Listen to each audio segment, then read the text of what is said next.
Good day.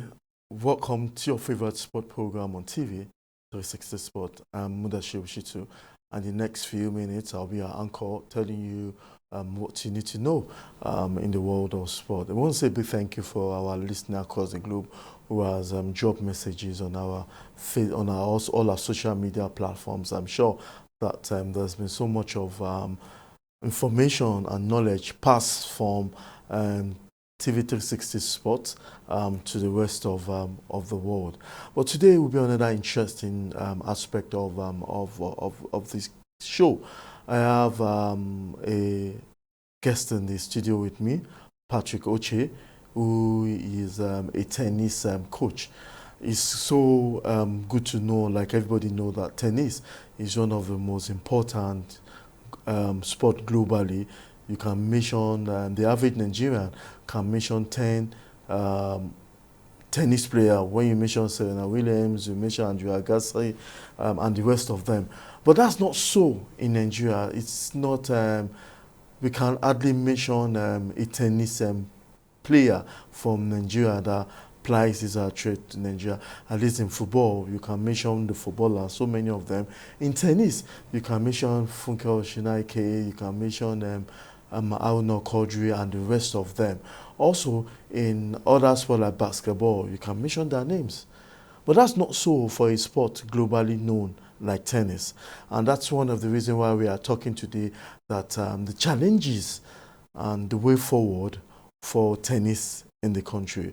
I have someone that has given his very self, though he's an architect by per profession, but most of the time, and his last time, he has been giving so much of his precious time to tennis. It's good to have you on the show, Coach Patrick Oche.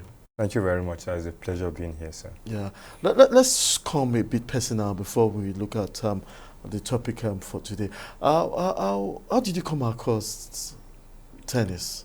Well, I started playing tennis at 26. That was way back in Kaduna. Okay. So that was in 2005. So that was where I started learning how to bounce the ball for the very first time. So it's actually a game that I've had passion for, but the area I grew up in, you understand, we don't have the opportunity to see tennis courts around. So it's a luxury for me. So not until I got to a settlement where around Banawa in Kaduna, where I find people playing tennis. So I quickly jumped into that opportunity. So I started playing tennis from 2025. And since then, I begin to put my mind into what I'm doing. And so far, so good. I played to, we played, You said 2025? No, 2005, sorry. 2005, okay. 2005. So I've been playing few tournaments here and there because I wanted to actually gain what I've lost over the years from passion for the game, you know. So I knew I wouldn't play competitively, but then I can give back to the sport. Okay. So my job actually brought me to Lagos in 2022. Okay. So I was staying around Alimosho local government, which is one of the biggest local governments in Nigeria, with close to 5 million population. So I looked around while I was there. There was little attention on tennis. Okay. So that was how I now started scouting for tennis courts around that area. That's an area of need that I think I can throw my weight in and bring in my expertise from where I was coming from to develop the sport in that particular area, because they say charity begins at home. Okay. And do you think it has taken over from your career, school career, from your profile, you're an architect? Do you think the love of the sport has taken over, or they're both equilibrium right now? Well, as an architect, you know, it depends on the way you look at it. I'm a creative. I have other things that I'm doing. In fact, sport is even one of the things that I love doing because I build sports facilities. Okay. So in the course of falling in love with the game, I started to think of, okay, how can I bring my professional prowess, you understand, into making the big game better? Okay. We can build facilities cheaper. Okay. You understand? So I began to think of, okay, how can we build tennis courts for less the amount some contractors will charge some places, because in Nigeria here we know building facilities is quite a huge and Herculean task. So I started bringing some of my architectural experience into the game, you understand, and it has actually helped, mostly in my club in Kaduna while I was then. So it probably what will cost us maybe 1 million naira. With my little experience, we can spend within the neighborhood of 400,000 to fix, which is a huge plus for the club. And I actually brought in that experience coming into Lagos here as well. So with the few courts that I've managed so far in my locality there in Alimosho, we've done just that. Well said, and I'm sure that a lot of people are listening and feel so motivated with what you just said. But let's check it. Has there been any time within your career that you had the cause of representing the country? Have you ever represented the country, maybe or any state at the national sport level, or how close were you in representing a state in the National Sports Festival, or how close were you in all the competition you've been attending? What can be the peak of them all? Well, just like I said, I started bouncing the ball at 26. Of age? Yeah, 26. So I was already off it already. Once you want to talk about playing competitively. You understand? So that alone, I've ruled out the possibility of playing competitively. But what I needed to do was, if I can build myself in that area, we can develop the sport, bring in young talent into the mix, you understand, and see how far that goes. Oh, interesting. Now that's not so far so good. Now you talk more like you're the administrator with what you've done so far. What do you think is the reasons why Nigerian tennis is not where it should be? I've attended many sporting events within the country, but most times there's nothing so close to tennis, and we doesn't have a role model sort of. What do you think are the challenges the sport is facing? Well, we've had mentors, people that have actually represented this country, like Sadiq Abdullahi, Nduka Odizo, and the likes, you know. So these are way back, you know. Part of the support system for these people was they are exposed to scholarship as a then, you know. So these guys growing up as we speak, you understand, the support system in the way of providing of scholarship is not there anymore. Support in terms of sponsorship is not there. The highest competition in the country right now, I think, they pays the winner within the neighborhood of 500 to 600,000, which is really abysmal. You understand, considering the cost of playing the game. Tennis is the third most expensive sport to play in the world. So how can you cope with that kind of expense? Being a tennis player here in Nigeria is quite huge, except you have individuals that probably think, okay, this person has promise, you understand, less support, but how many can do that? You understand? It has to be a holistic support, a holistic approach to solving some of the sport problems we have in Nigeria. The government, let's not deceive ourselves, the government alone cannot do it. You understand? In my own little dark corner where we are, I begin to sell ideas to people, individuals. This is what can become of what we can be as a collective, you know. So I began to sell some of the ideas to them. You know, we begin to see reward from my own dark corner where I am. And this is the kind of approach, if we engage it state level, national level, we can be able to surmount some of the challenges we have facing the sports tennis in Nigeria. You say you also face some of these challenges, and that was growing up. Yeah. Lack of facility. Sure. Why is still that? And why do you have to mention a role model for sports way back into the 80s, way back into the 70s?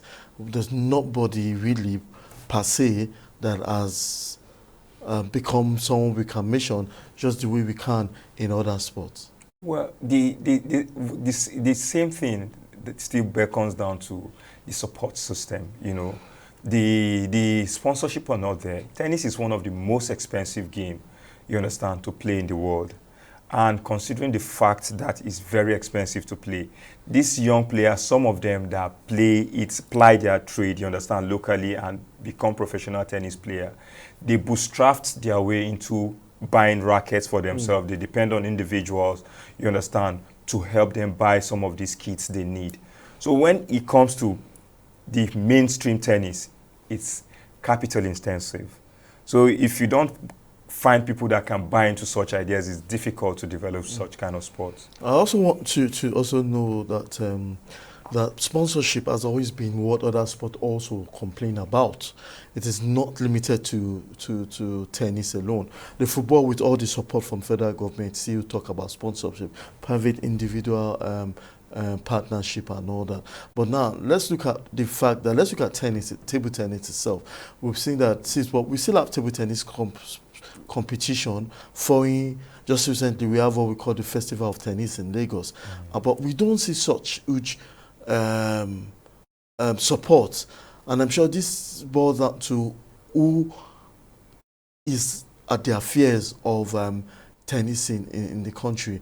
Don't you think they still need to do much, regardless of the fact that there have not been so much sponsorship? Yeah, thank you very much, sir. You know, when we look at it, you know, I belong to a platform where we have some of these tennis think tanks, people that have plied their trade for this country at a very high level across the globe. You know, so we have been talking severally, you understand, about what's the way forward, you understand, for the sports in Nigeria.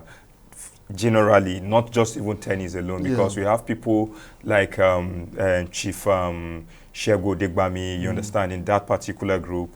And a lot of them, you understand, have actually brought their wealth of experience into the mix.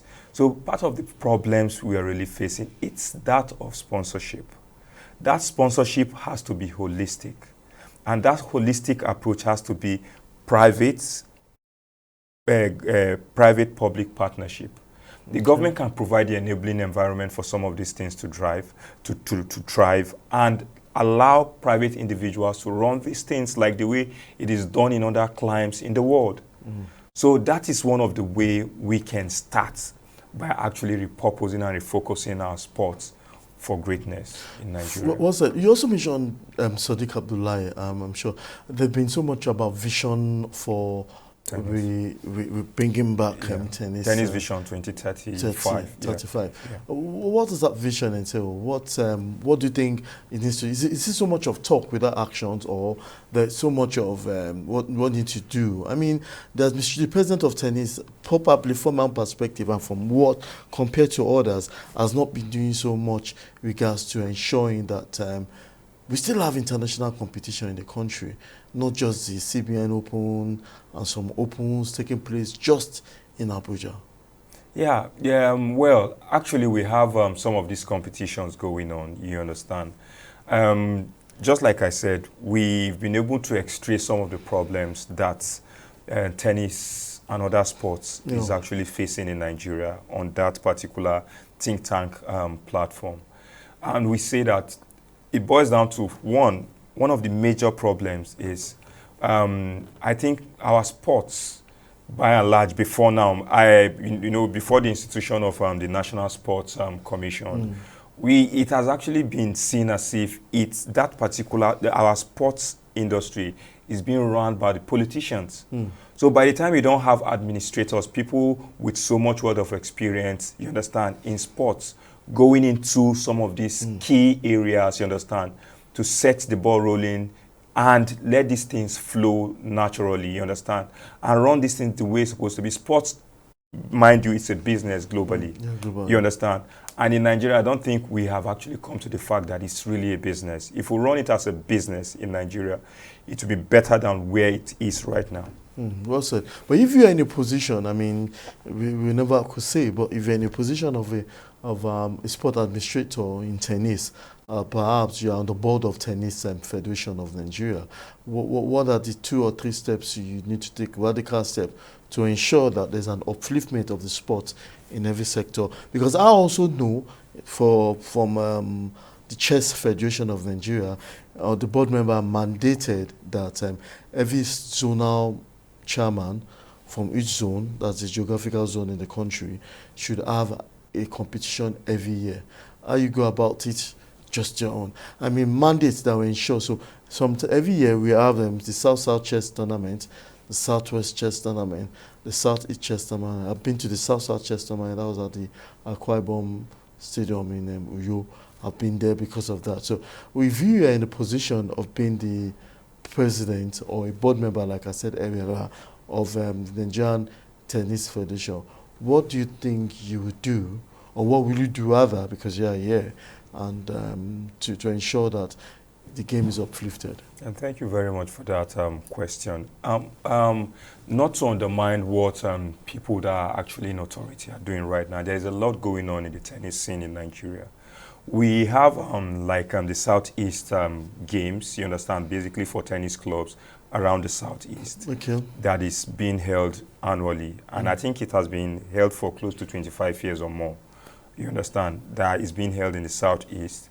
So we have pockets of little tournaments being held. It's not as if nothing is actually going on. Okay. There are things going on. But they don't ever see the ripple effect of that as a nation. That is the point I'm talking about, because when now some of these games don't gain the right kind of traction they need. Okay. You understand? Okay. You know, social media, it's a huge tool, you know, to galvanize support. It's just like what Dare at the Nigerian Tennis Life is doing. Mm-hmm. This is a friend of mine that we're very close. He stays not too far away from, in fact, we're in the same local government, okay. You know. So it's somebody that I know very closely. We've been talking, you know, and he said the issue is we need people, you understand, with the mind to really do these things and do it and forget about whether they are doing it, you understand, for the gain or, you understand, for what they can get back, you understand, for the profit. So I told him that is one of the bane of the problems we have. I can't remember, it's just like what I was saying from my little dark corner. I can't remember how many kids I've bought rackets for. From my income as an architect.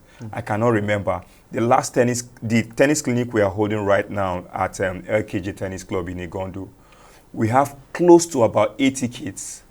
And 85% of those kids don't even have rackets. Oh, interesting. So I had to depend on some of my friends, you understand, that gave us donations, well-meaning donations. The LKJ Tennis Club was a huge supporter of what we're doing for the past 2 years. You know, this is the second edition. So, and that has been how we've been running this thing. And if we take it nationally, you understand, that approach has to be holistic, both from the government and from well-meaning individuals. At times, the private sector, you understand, if you are not able to pitch whatever you're doing to them properly, you understand, some of them that have been sponsoring some of these sports over the years, they are lukewarm about it because they look at it that the funds that have been allocated, they are not actually reaping the reward of some of these funds. And you know how difficult the business terrain is. You must talk me into putting in my hard-earned funds into what you're doing if I know that I'm getting something in return. You have to show me. You have to show me that I'm getting this A, B, C, D in return. But this is something that what we are seeing right now, people cannot pitch why they need X, Y, Z amount of money. You understand? If you're able to pitch, a wise investor will put in his money. They're knowing fully well that sport is a business. Okay. Well said, Patrick. I'm sure for our listeners, if you're just joining us, you've been talking about the challenges of tennis in the country, and we'll go for a quick break. And when we come back, there's a more interesting moment on the show that will enable you perhaps create more interest in tennis. Don't go away. It's still 360 Sport, and I'm Mudashiru Shitsu.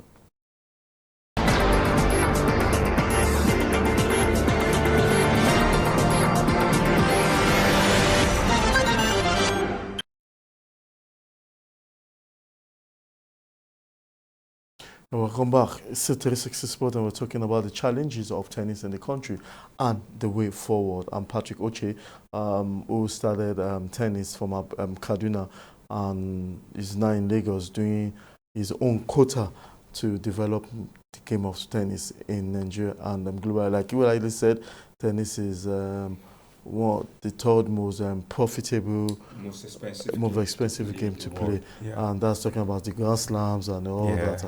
So, and do you think Nigeria could get there one day to be able with the visions and your plans? Do you think Nigeria will definitely get to that level where we just don't want to see somebody playing the Grand Slam. I mean, that's not just what we want.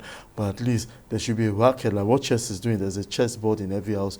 There should be a racket in every house.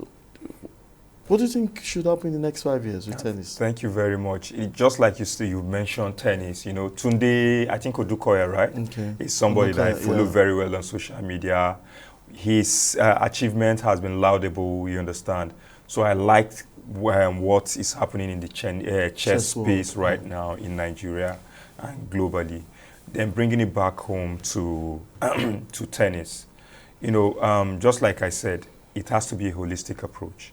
You understand? I still keep hammering that holistic approach thing. If we can't have the government, the private sector come together and chart the way forward, you understand? And let some of the people that can drive these sports to the next level do it, we'll still go back to the same problems we are having, you know. We'll still go back to the same problem. So if we can make that happen, if we really want to make this happen, we must change the way we do things. Let the right people or the right round pegs be in the round hole. Okay. That will solve the problem. Okay. So now, what else? Your kids, you've seen, some of us have seen the kids that you have, you know, giving a racket and supporting them. What's the next thing for them? I mean, what do you think are taken away from the clinic going on? Yeah, like the kids, this is what we're doing. We intend to start integrating some of them into playing some of these local regional tournaments from probably next year. Oh, okay. What we've been doing for the past 2 years is building capacity, you know. So, and we will be, in the next couple of weeks, we'll be bringing some other vast experienced coaches in the national stadium, people that I know of very closely in Kaduna, who are doing very well in the game as coaches in Lagos here. We'll be bringing some of them into building capacity. I can't do it alone, you know. They will also bring in their wealth of experience so that we can be able to build the creativity in these young lads, you understand? Try to introduce competitiveness, you understand, into their culture and all that. Then we'll take it off from there. Then we'll now see how we can reintegrate them into maybe the bigger waters of the sport. I also know, then lastly, I also know tennis is a bit vibrant, or let me just use the word vibrant in KD, that's Kaduna. But is it compared to what you saw in Lagos? Lagos still takes the lead, you know, in terms of Kaduna. Tennis is on the downward trend right now. You know, gone are the days in the early 2000s where you have about top 5 tennis players in Nigeria. You understand, from Kaduna. That happened when we had Mr. Vince, also it's a Dutchman, that instituted a tennis academy in Kaduna. So that was how some of these young boys that cannot even afford to buy rackets, you understand, were integrated into that tennis academy, and they began to play nationally, you understand. So the story is actually appalling right now in Kaduna, where most of the tennis courts have been shut down right now. You know, so but we will be trying to do our own little bit to revive that sport in Kaduna, just like we're doing here in Lagos. Yes, thank you very much, Coach Patrick Oche. I'm sure that we'll soon have you in the studio some other time with your remarkable and laudable achievement so far in the development of tennis in the country. Thank you very much for being on the show. Thank you very much, sir. It's a pleasure. Thank you, sir. It's been a wonderful moment on the show. I'm sure a lot of you are very clued to our YouTube page, Facebook page to get so much about what is on the studio for those that actually missed. I'm sure there'll be another repeated edition of the show later on for you to really grab some important things from our conversation on the challenges of tennis in Nigeria and the way forward. Also, a big thank you for our back home staff, those that have been pressing the buttons to ensure that we have a very wonderful show today. Same time next week, our viewers across the globe, you still have more to enjoy by watching all our videos or episodes of the show on all our social media platforms. I still remain your faithfully, yours sincerely, Mudashiru Shitu. Thanks for watching. Bye now.